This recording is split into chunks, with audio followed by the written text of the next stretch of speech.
Harris.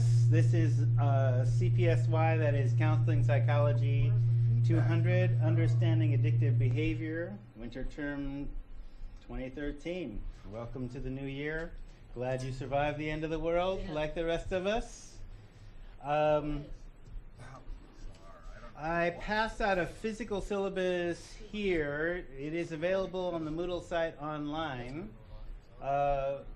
If you are also viewing this class live on cable, so let me explain how the class works. This classroom is wired, right? So this signal is being broadcast on Comcast 23 and Charter 9 live. There's microphones in the ceiling. They are designed to pick you up accurately if you ask a question. Feel free to do that at any time. The only stupid question is the one you don't ask. Ha ha ha. Right? After the class is over, it's being recorded. There are YouTube links being created that'll be up the following day. There is also, if you watch this on the internet, a live stream that happens only during when the class is broadcast and is not happening after. But you can get the YouTube links as well. So there are 3 sections. So there's the live classroom here. There is an online section where people can watch on cable and also on the rebroadcast. And there's a 3rd section where people are looking at the direct signal in Cottage Grove. Hi, Cottage Grove. So if you want to ask a question, you can do that as well. So you go to Moodle to watch the streaming of this right now? You would actually go to the internet because you need the link to watch it live stream now. Is the link in the syllable? Yeah, the link that's referred to in the syllabus starts with www.lanecc.edu ATech. That's the live stream. All right, thank you. Now that's only happening when class is happening. It isn't happening after. So it's only a real-time link. So we can use our tablet at home in bed. Correct. If it's fast enough. What building and room are you guys in right now? On main campus, we're in building 2, room 214. Are you in 139 down there? Yeah, okay. All right, so. What was the number again? 214? Yeah, Okay. building 2, 214. Fire marshal notwithstanding, I mean, anybody can physically attend class. I don't care, but they might because, you know, the room is rated for a certain amount of people, which we tend to exceed. Well, after school money comes in, there'll be less seats in there. It's possible. You know, I don't know. Hey, I don't know. And maybe after the first day you'll get freaked out and leave. I don't know. We'll see. But, you know, I'm going to let you know what this is about. So, understanding addictive behavior. So, this is so I'm Mark Harris, been at Lane for 20 years. I'm the drug counselor. I am the only full-time drug counselor at a community college in this state, where the law says that, or suggests, that every college and university should have somebody like me. Wow. Certainly isn't that Lane is the only place with drug problems. But there you have it. So I have been in the field for 40 years as an addictions counselor. I used to train for the state, and where this course came from was the original basic 1-week psychopharmacology training for the state. Now, the field has moved on beyond just straight substance abuse, like 30 years ago.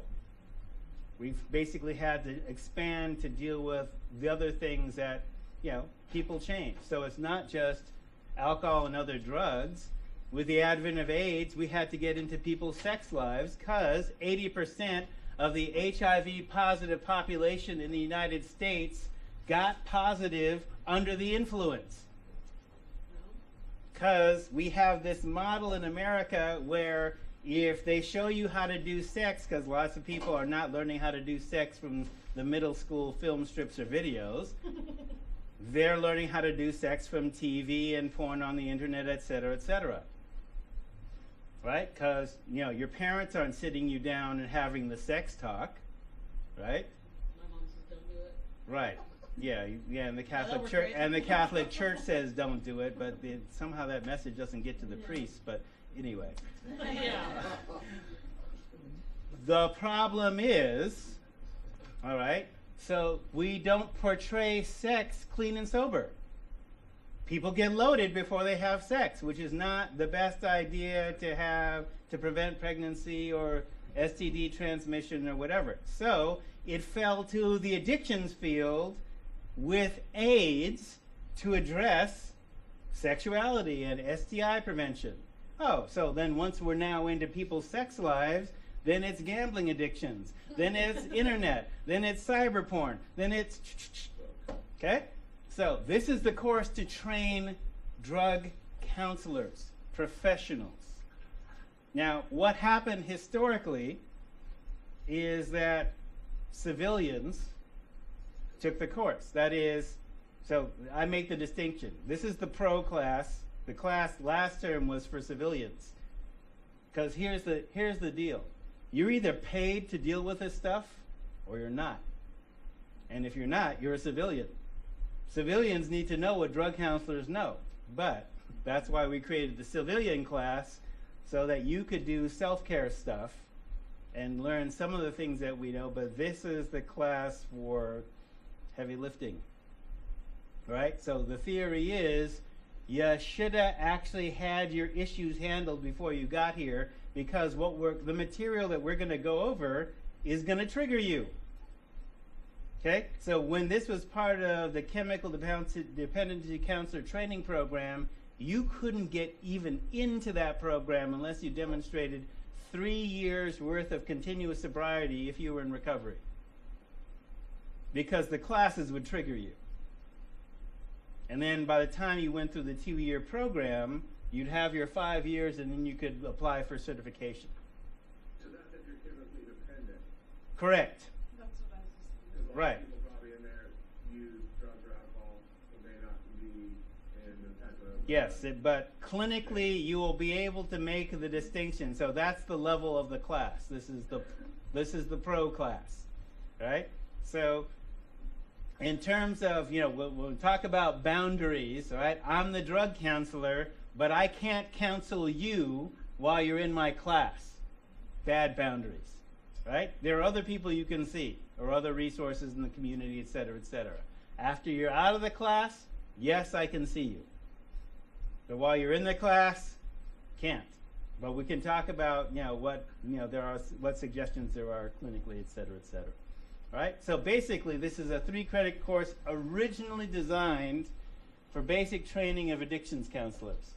So now it's adapted for the ever-changing field. So like I said before, addiction stopped being A&D, that's alcohol and drugs. ATOD, that's a federal term for, you know how the feds love acronyms, alcohol, tobacco, and other drugs, or alcohol or drug abuse, like alcohol's not a drug, I know.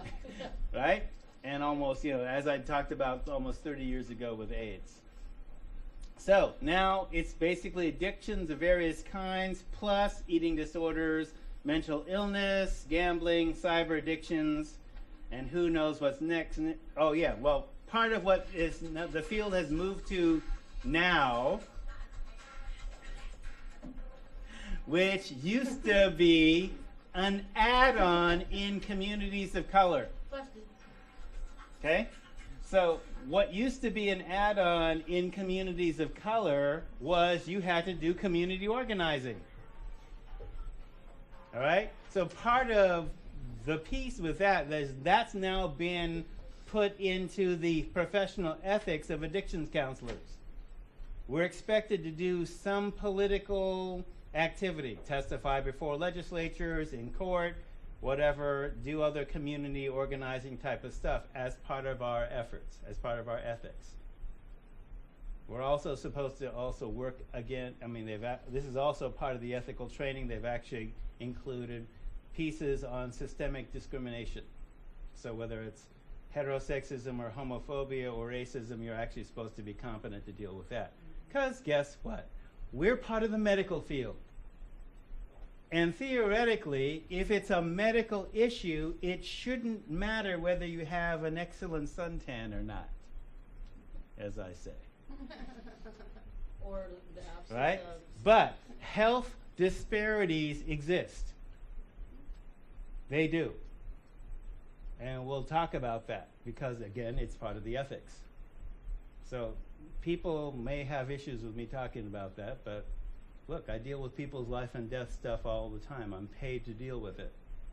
So if you're training for this field, I'm just telling you what's here. All right?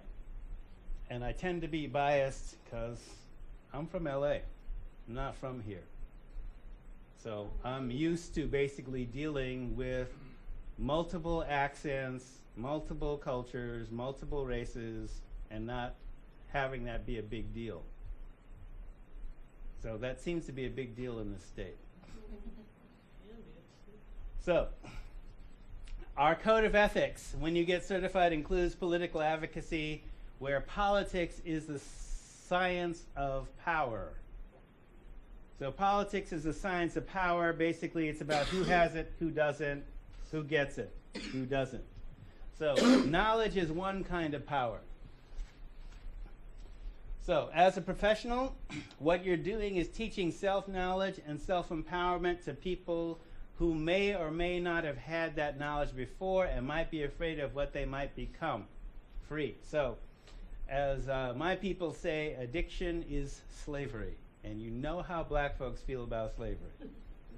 But understand, a slave has to want to free themselves. So what you're making, or you're setting them up to do, is to make it easy to do that. Put down the needle. You weren't born with a needle in your arm. Put down the pipe. I understand that you might have some pain, you want to self-medicate, but that ain't going to help you deal with it. So, addiction is slavery, and I'm Harriet Tubman. So, Harriet once said, I have freed 1,000 slaves, and I could have freed more if only they knew they were slaves. Which meaning some people are enslaved, they are in chains, and they like those chains. So, whether they see themselves as slaves or not, some people don't get access to treatment the same way others do. Some people's addictions are treated as criminal problems instead of medical problems. I'm training you to see it as a medical problem, but the reality is not everybody gets access to treatment for certain reasons. All right? Should a cocaine addict from the South Hills be treated differently than a meth addict from Springfield? No. But they are. I hope you didn't need a black man to tell you that. But I'm here to tell you that's real. That's real. I took somebody to Buckley House 3 weeks ago that said, you don't seem racist. His drinking buddy saw one of these classes and said, that guy's racist. Well, what did I say? Oh, something like, and I just finished the sentence. What was once done to us because of race is now being done to you because of the money. So maybe you should get hip to the game that was run on us because of race and is now being run on you. What's racist about that? Just being real. Because, I've been in conferences where, this doctor says, yeah, I'm living in Southwest Portland and I'm smoking crack and I'm getting crack from Northeast, but they're arresting the drug dealers and the crack addicts that are black, but they put me in Serenity Lane. And it's the same problem. Social stratification. Social stratification, okay? So we're part of the medical field, all right?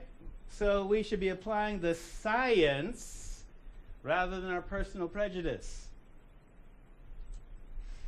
So I'm also paid to deal with people that may not like my excellent suntan, and I'm gonna just be upfront about, look,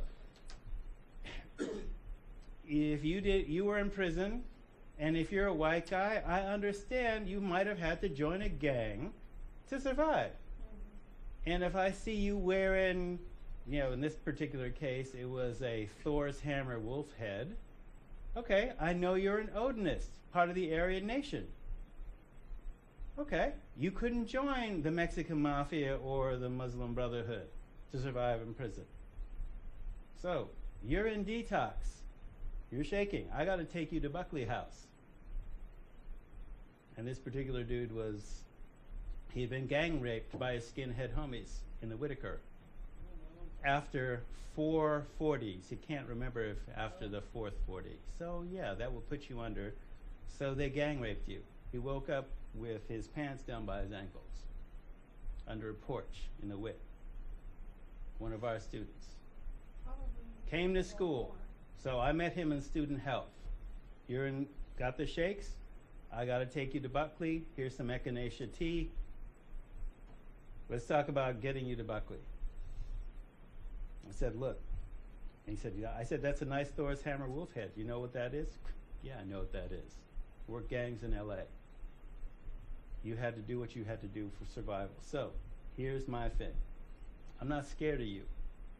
I'm just scared that you ain't going to listen to what I have to tell you, which is the medical science, because of my excellent suntan. Ha ha ha. He got that. And so, we're off to Buckley. Said, no, I only want to know one thing. Are there going to be any Jews there? Look, he's a Nazi. Believe it. Okay? And I confess, I lied to him. Because I know Bob, because Bob was in Drug 101 in the 80s when I was a trainer. Bob is now the head of Willamette Family. And Bob was running Buckley Detox. So I'm just hoping Bob ain't wearing his Star of David when I take that guy in there. Because I want him in there. You feel me? And I'm being straight up. So I didn't tell him that, the head. No. I just said I don't know. I will lie to get somebody into treatment. I'm sorry, yeah, and I'll be upfront about it, right? So that's part of the thing. We're trying to get people clean and sober, and it's really difficult. They are often their own barriers. So let's not us try to be the barrier. You have to take yourself out of the equation. As much as I mean, possible. yeah. But they're not going to be credible, right? So look, I'm not an addict or alcoholic.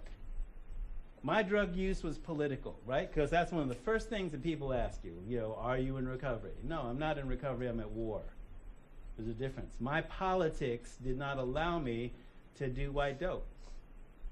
I wasn't in the Panther Party, but I was down with the Panthers. So, no pills, no alcohol. If you tried to smoke cigarettes in front of me, I would tear up your pack in front of you. Okay, no heroin, no cocaine, but of course smoking weed and dropping acid is revolutionary. Oh no, I love that. I love that. Right? So mushrooms and acid's okay, but I'm saying, and many of my friends from high school say, "Oh, Mark Harris, a drug counselor." Yeah, well, who talked you out of your bad acid trip while I was on acid? Exactly. Who held you when you were dope sick from heroin, which I was trying to slap the needle out? Okay? So 40 years of that. Have I talked meth heads out of their habits? Yeah. That's a false dichotomy. It's about skill. All right? It's about skill. So we have trained, and I've been part of the training of people who were multi-generational meth cooks who had 4th grade educations who came to learn to read at Lane Community College and become drug counselors. And we're successful. Okay, so that's my standard of reference. Judge only by the results, all right? The science. Okay, if you had a 4th grade education, you can do this. All right, so part of the medical community, we should refer to the science first, as far as it goes, and what works. Whatever works, particularly if it works better than the current science. Because, I'll break this down. So understand the medical community. Western medicine, now my source for this, besides the books that I've read, I just decided I'm going to do what you guys do. So you're going to check my shit, right? I would. Right? So I'll give you a reference if there isn't one. So this came from Wikipedia, which you should not use in your research papers. Just a quick reference. I'm going, okay, when did Western medicine come to be? So basically they're saying the 19th century. That had a whole bunch of references, but here's where I'm telling you this story. So 1865, Semmelweis and Lister. Now you've never heard of Semmelweis or Lister, but you've heard of Listerine, that's why Lister, right? Western medicine before 1865 did not have a germ theory. That's how old the germ theory is. Okay? So this dude, Semmelweis, he noticed this was a time when doctors operated on dead bodies without gloves, got bloody, and then attended births with women with their hands still bloody. Oh my God. We call it cross-contamination, but if you don't have a germ theory, that don't help you. Right? So this Semmelweis dude noticed that, oh, some of these women are getting septic. Now this is hospital births. This is in England. So women who are tended by midwives did not have the same rate of sepsis because the women wash their hands with hot water and soap before touching the women. And they didn't have the same rate. So he decided, oh, let me try that. The septics dropped. Oh, there's something causing this. Now, they had known about that there's little microscopic critters for 300 years before that. Right? But they didn't make the connection. So, Lister, pasture, that's why pasteurization. This is all happening all that time, right? Now, so that's the germ theory. So think about where we would be if people didn't wash their hands for prevention. And they also basically said, okay, in operations, we're going to make sure that everything's sterile because we don't want to transmit germs. But you can't do that without a germ theory, right? Our current view of addiction as a disease is 57 years old. So what did I tell you? Western medicine is younger than America. Our current concept of addiction as a disease is like, I'm 58. So it's younger than me. Before that, it was considered a sin. That is, you know what's right and wrong, and you choosing to do wrong. That was the concept. Oh, that, or demons, mental health, right? But the reason I'm talking about the current science and why my focus is on, also how do other cultures deal with addictions, particularly other cultures that are older than us. The Indians are saying, okay, nobody drinks alcohol. The Indians that is the feather Indians, Native Americans here, right? Nobody drinks alcohol if we have alcohol technology outside of a religious ceremony, and within religious ceremonies, it's only adults and it's not pregnant women, because 4,000 years ago we knew that the fetus could be harmed by alcohol. That's 4,000 years ago. We didn't invent the concept of fetal alcohol syndrome till 1978. Wow. The Puritans were giving, this is part of the state training that I used to train drug counselors, so this whole history thing, I'm just doing what was in the course, right? The Puritans were giving rum to 4-year-olds to put them to sleep. So they didn't have a concept of addiction or tolerance or withdrawal. So what happens when you start a kid on rum to put them to sleep and they grow up and become an adult functionally at 14 or 15, and they had this English common law rule of thumb. You can beat your wife and children with a stick as long as the stick you use is no thicker than your thumb. I ain't making that up. So when somebody's falling down drunk or beating their wife and kids, it's not the alcohol that's a causative factor. They notice that you're drinking, but it's your low moral character. You know what's right or wrong, you just choosing to do wrong. It's a sin. Okay. And that was the attitude until 1956. All right? So, we've come a little ways, just a little. All right, neurotransmitter theory from 1971. We didn't know how drugs work. That's 42 years old. The marijuana ligand, that is the chemical in marijuana that resembles the chemical that your brain and body make that gets you high. So the chemical in your brain actually has a specific function that a section of the of THC resembles and can trigger. That wasn't discovered until 1991, 22 years ago. Okay, so our science, such as it is younger than this country. So my point, multiple points, but many cultures who have drug technologies before Western civilization have forgotten more stuff about addiction than we know, and they built it into their culture to do prevention. And we can learn something from their experience, right? China went through what we call alcohol prohibition 10 times in 3,000 years. And it's clear what happens with prohibition. You create an underground economy. It doesn't, the problem don't go away. It's easier to build stronger people. Frederick Douglass once said this. It is easier to build a strong child than to fix a broken person. Adult. Right?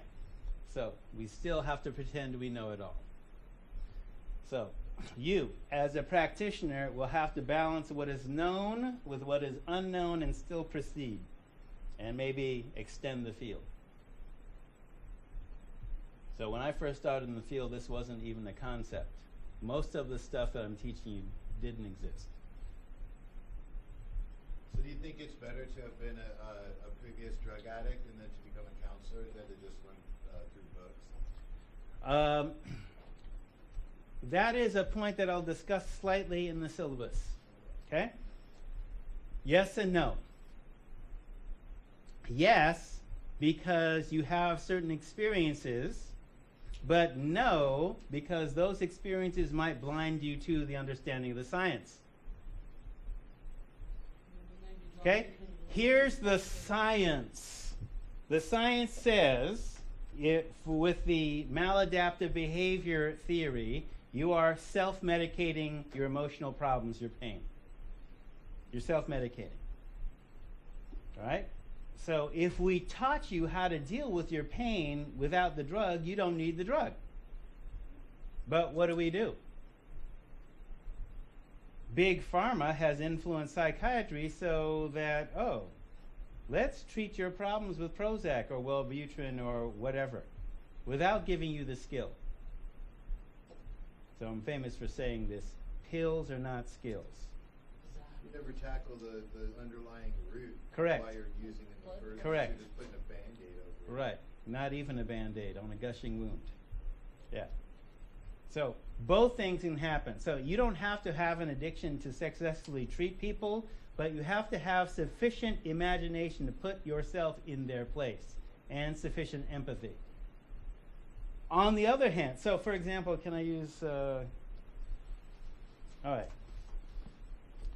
So Rasmussen, even this is an old book, Theory and Practice, he uses some stuff that's fairly decent, and I haven't gotten off my behind to write the book that's better. So I'm supplementing considerably to this book. The book is a springboard. This is the book learning piece that you alluded to, right? The other side is the underground economy. We can't train or teach street wisdom. Cannot. But it's invaluable because those of us who have some degree of street wisdom, look, I'm the son of a doctor and a school teacher. I never had to be street. But I came out of a major drug scene, that is the LA music industry. Right? So I know what a major drug scene looks like, and you know how you get drugs to Belushi or David Crosby or whoever. Name your, Robert Downey, right? Name your person, right? Those people's drug use are practically encouraged, or they're tolerated at least. Because of their creative talents, that's overlooked because right, of how whatever.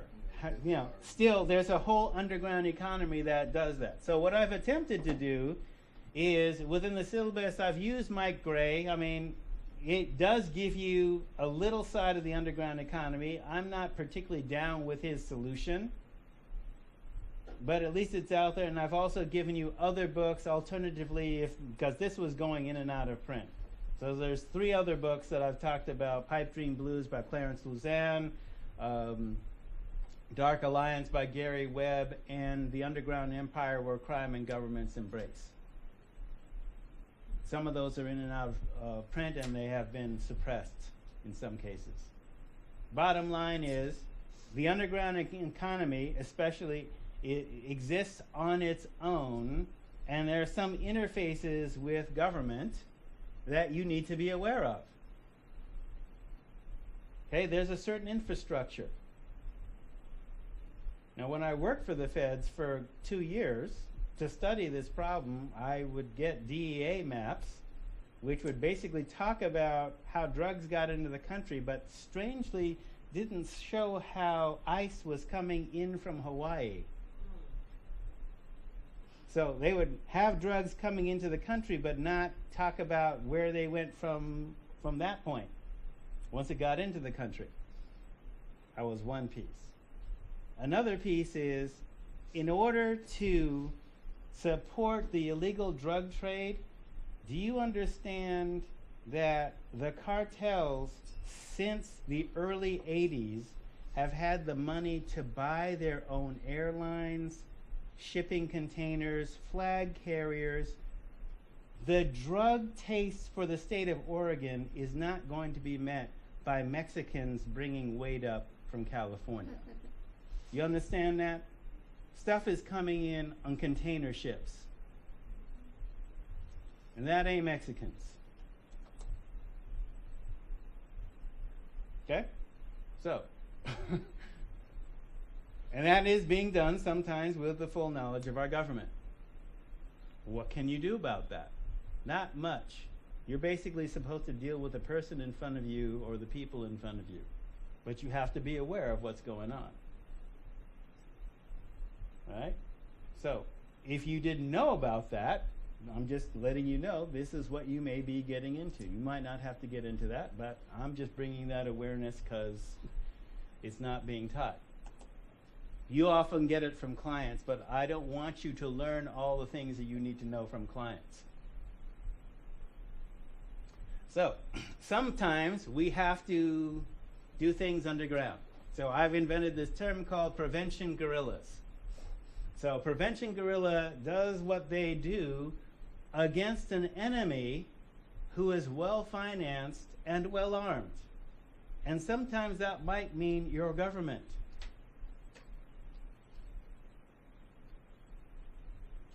Okay, so you got to do stuff underground. You still have to reach people heart to heart, mind to mind, and influence them to stop against, their community being flooded with drugs. Now, I came from a community where I was working gangs as a drug counselor, and the project was working, getting kids out of gangs and off of drugs. It got defunded. And it was working, which is what you often find with federal programs. If it's working, let's cut the money. Counterintuitive. What I didn't know and didn't find out till years later, that a CIA covert op was supplying the Crips and the Bloods with weapons and cocaine to fund money for the Contras. This is detailed in Dark Alliance. Now, what happened, and that book details it, I'm not giving anything away, I'm just saying, as long as CIA employees, caseworkers, weren't directly involved, and it was just the Nicaraguans, they didn't have to report it. Local cops busting the Contras were themselves arrested and charged with corruption, while the Contras were allowed to keep going. Yeah, I was watching it Okay, yesterday. so I'm just saying, sometimes we have to, now that's just one section of the Crips and Bloods in LA. Am I saying the CIA imported all the drugs for everybody? No. But a lot of weight for some folks in this one instance documented. So I'm saying, well, what about heroin? Well, then that's, you look at the underground empire where crime and governments embrace, and you see another set of stories. So I'm taking a page from the Buddha, the Bodhisattva vow. So the prevention Guerilla Vow. The number of addicted beings is finite, but numberless. I vow to free as many as I can while remaining free myself. And that Harriet Tubman line. Okay? So you're fighting against a well-armed, well-financed, occupying force who can outspend and outgun you, and which controls the media and which influences public opinion and access to information. So you need, as part of the street wisdom that you need to teach people, is you need to have your own lines of communication and information about what's real, what's going on around you. Trusted informants. That last one is pretty literal too. Down in Mexico, last year there was someone that was working for the cartels that was trying to get clean and put themselves in a rehab clinic. And did you hear that where they actually Yes, went and they actually shot up the treatment center. Right. Yeah, I mean, yeah. it's pretty horrific Right. tactics that they're using. So fortunately, at the moment, that's not happening here. Right. But when I have been sitting on countywide prevention organizations, I said, what if drug prevention was illegal? What would you do? What if the government was the cartels and prevention was illegal? What would you do? What would you do that was effective? You'd be forced to be effective. So that's the level that I'm talking about, right? So I'm not going to pull any punches, as you notice. I may make hamburgers out of your sacred cows. What we're doing is basically ripping veils off illusion or scabs of past pain covering vision. So often that's uncomfortable for folks, but it's what must be done. So what I've done to you was done for me as part of my training, and you may do for others. So don't expect them to thank you initially. They won't. But eventually they'll come back and say, you saved my life. And there's not much you can say to you saved my life except do what I did for you for at least one other person in your lifetime. Pass it on. So this is the part of the triggering part, because people who have been IV drug users. This is a poster from the Black Panther Party's free heroin detox program. Free. Shut down by the police. Oh, you guys were part of a bank robbery in another state, and because they were Black Panther or loosely associated with Black Panthers, and oh, well, we didn't have the guns, we didn't have the money, we didn't receive any money, we didn't know about it. Doesn't matter, you're all Black Panthers, you're going to jail. That's Tupac's stepfather, Matula Shakur, still in jail. Dr. Matula Shakur. So, capitalism plus dope equals genocide. So when we look at the idea that capoeira is a fighting art from Africa which was used to capture slave ships and return slaves to their home. So it's in practice forms are called jogas, like katas and karate. Practice forms. A joga is both a fight and a dance with your opponent. So that's often what we're doing with addiction. It's a fight and a dance. So in any great battle, and in capoeira they teach this as well as in karate, your greatest opponent is yourself. And in recovery, getting in recovery, your greatest opponent is in the client. The client is their own worst enemy often. Can't be just say no, because no turns to no-K. Alright? So, in addiction recovery, often your greatest opponent is yourself. So you need to make yourself your ally. So, health promotion practice is practice of what makes you strong. So then you must kind of move from the complexity of learning, and that's what we're in the phase we're in now, to the simplicity of being. So living in America conditions you to the intensity of a media-influenced life, which addicts you to intensity and causes you to fear boredom. In fact, if you think about drugs as feeling, and there's a whole set of addiction theory which says, okay, meth is anger, heroin is pain, suppression, alcohol is shame, marijuana, boom, boom, boom, boom, right? You can basically say, okay, if somebody is using something, I can basically tell them, or they can tell me and confirm, yeah, I'm dealing with emotional pain. I was abused. I'm self-medicating for that. They'll actually have the language, right? With meth, in particular, meth induces, what meth was designed to do was induce battle frenzy in soldiers, okay? By essentially putting you in red alert, all right? So that you could, it is, I think, a saving grace of human beings that is not natural for us to kill. You have to be taught to kill.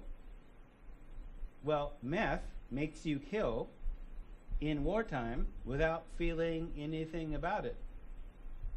Or rape as a side effect. So there's a section of theory within Native American practitioners where you're not just doing the dose of the drug, you are taking into your heart everything that's ever been done with the drug. You're taking that into yourself. All the war, all the rape, etc., etc. So what happens is you are addicted to intensity. And you're bored. You can't sit still. And of course, when you're on meth, right? So even if you're not on meth, how do you handle boredom?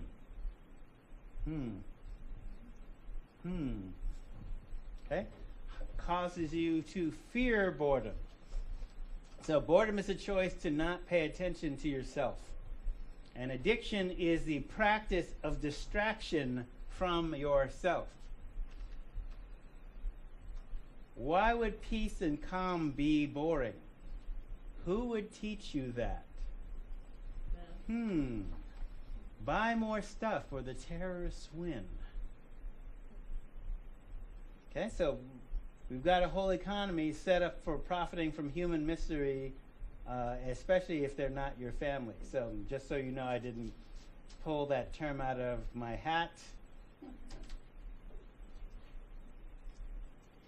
Addiction and slavery. So this course, originally recombined from Drug 101, a week-long course. So here's a problem. Treatment or rehab is limited by resources. Note the use of the dollar signs. The time needed for stages of change, the experiences of providers, and the agendas of practitioners, agencies, institutions, and society. Treatment itself is like a box.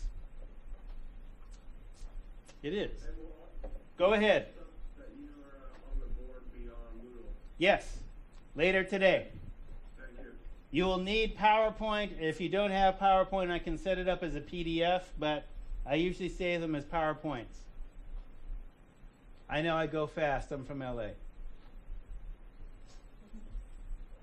Sorry. But you can slow me down by asking a question. So yes, these will be up usually later that day, if not, tomorrow morning on Moodle as PowerPoints, which means you have to have PowerPoint on your machine for it to work. Ship over your PDF. Copy that.